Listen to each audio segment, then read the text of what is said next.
Channel. నేను మీ గీత. ఈరోజు మనం తయారు చేయబోతున్న రెసిపీ రసగుల్లా. దీనికి కావాల్సిన పదార్థాలు: లీటర్ పాలు, పంచదార, లీటర్ పాలకి కప్పున్నర పంచదార కావాలి, ఇలాచి, ఒక నిమ్మకాయ.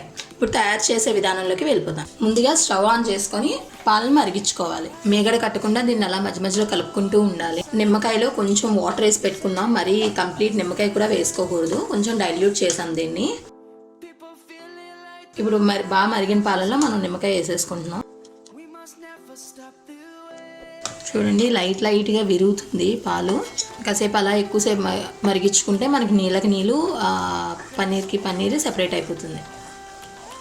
దీన్ని స్టవ్ సిమ్లో పెట్టుకొని అలా కొంచెం కలిపితే అవి ముక్కలు సెపరేట్ అయిపోతాయండి. చూడండి ఫ్రెండ్స్, ముక్కలు అయ్యే మనకి ఇంకొంచెం ఉడకాలి. కొంచెం తెల్ల కనబడుతుంది కదా, అది కూడా మొత్తం వాటర్లో టర్న్ అయిపోతుంది. పన్నీర్లా సెపరేట్ అయిపోయింది. వాటర్ కూడా చూసారు కదా, కలర్ కొంచెం మారింది. ఇందాల వైట్గా అనిపించింది, ఇప్పుడు కొంచెం కలర్ కూడా మారింది. అంటే కంప్లీట్గా మనకి సెపరేట్ అయిపోయినట్టు వాటర్ అండ్ పన్నీర్. ఇప్పుడు దీన్ని వడకట్టేసుకున్నాం. ఒక గిన్నె పెట్టుకొని కింద వడకట్టుకోవడానికి నెట్ పెట్టుకున్నాం. పైన ఒక క్లాత్ తీసుకున్నాం. పల్చర్గా ఉండాలి క్లాత్, మరీ థిక్గా ఉంటే మనకి వాటర్ అది స్క్వీజ్ తొందరగా అవ్వదు. చూసారు కదా, మనకి పన్నీరు చక్కగా సెపరేట్ అయిపోయింది. ఇప్పుడు దీన్ని స్క్వీజ్ చేసుకోవాలి. కొంచెం చన్నీళ్ళు వేసి కూల్ చేయాలి. దీన్ని కొంచెం అలా నీళ్ళతో కడిగితే మనకి స్మూత్గా వస్తుంది.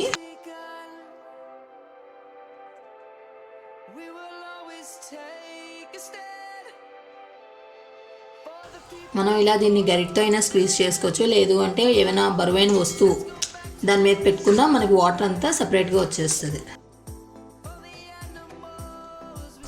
పన్నీర్ స్మూత్గా వచ్చింది. ఇప్పుడు దీన్ని బాగా మెదుపుకోవాలి. దీన్ని స్మూత్గా, ఇంకా స్మూత్ అయ్యే వరకు చపాతీ పిండిలాగా దీన్ని మెత్తగా మెదుపుకోవాలి మనం.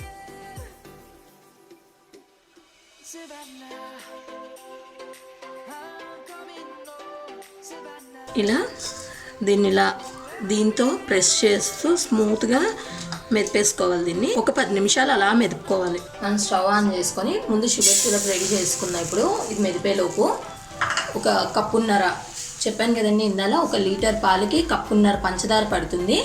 మనం కప్పున్నర పంచదార వేసుకొని 3 కప్పులు వాటర్ వేసుకోవాలి.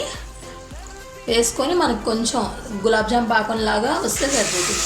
పంచదార కరిగే వరకు మనం అలా కలుపుకుంటూ కరిగించుకోవాలండి, లేదంటే ముక్కల కింద ఉండిపోతుంది. ఇప్పుడు ఇందులో కొంచెం యాలక్ పొడి కూడా వేసుకుందామండి. స్మూత్గా వచ్చేసింది. ఇప్పుడు దీన్ని బాల్స్ చేసుకుందాం.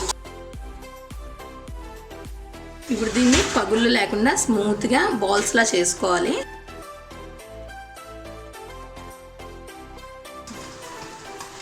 మనం ఇలా చిన్న బాల్స్ కింద చుట్టుకుందామండి.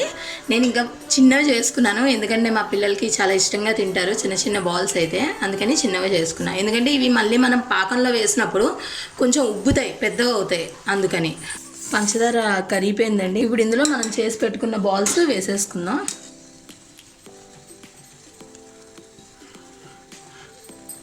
బాల్స్ కూడా ఇందులో పాకంతో పాటు ఉడకాలండి. మూత పెట్టి ఒక 10 నిమిషాలు అలా ఉడకనివ్వాలండి. వీటిని 5 నిమిషాలు అయిందండి. చూసారు కదా, బాల్స్ కొంచెం పొంగాయి. ఇంకొక 5 నిమిషాలు మనం పెట్టుకుందాం. ఏమవుతుందంటే జ్యూస్ మొత్తం బాగా పీల్చుకుంటుంది రసగుల్లా, అందుకని మూత పెట్టేసుకుందాం. ఇప్పుడు చూడండి, 10 మినిట్స్ అయిపోయింది. మనకి బాల్స్ చూసారు కదా, మనం చేసుకున్న సైజ్కి ఇప్పటికి పొంగే. సో ఇప్పుడు మనం స్టవ్ ఆపేసుకొని ఒక 2-3 అవర్స్ అయినా ఆ పాకంలో అలా వాటిని నాననివ్వాలి. ఫ్రిడ్జ్లో పెట్టుకొని చిల్గా తింటే ఇంకా బాగుంది. స్మూత్గా ఉంది చూసారా, ఇలా నొక్కుతుంటే మెత్తగా ఉంది. వేడిగా ఉంది, కొంచెం చల్లారనిద్దామండి. మనకి ఇప్పుడు ఇవి అయిపోయండి. వీటిని సర్వింగ్ బౌల్లోకి తీసేసుకుందాం. చూసారు కదండి, మన వేడి రసగుల్లా రెడీ అయిపోయింది.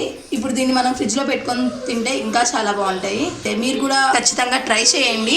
ట్రై చేసి రెసిపీ ఎలా ఉందో కమెంట్స్ బాక్స్లో మాకు తెలియజేయండి. ఈ వీడియో కనుక మీకు నచ్చినట్టయితే లైక్ చేయండి, షేర్ చేయండి, సబ్స్క్రైబ్ చేయండి. మరిన్ని వీడియోస్ కోసం బెల్ ఐకాన్ క్లిక్ చేయండి. Thank you for watching.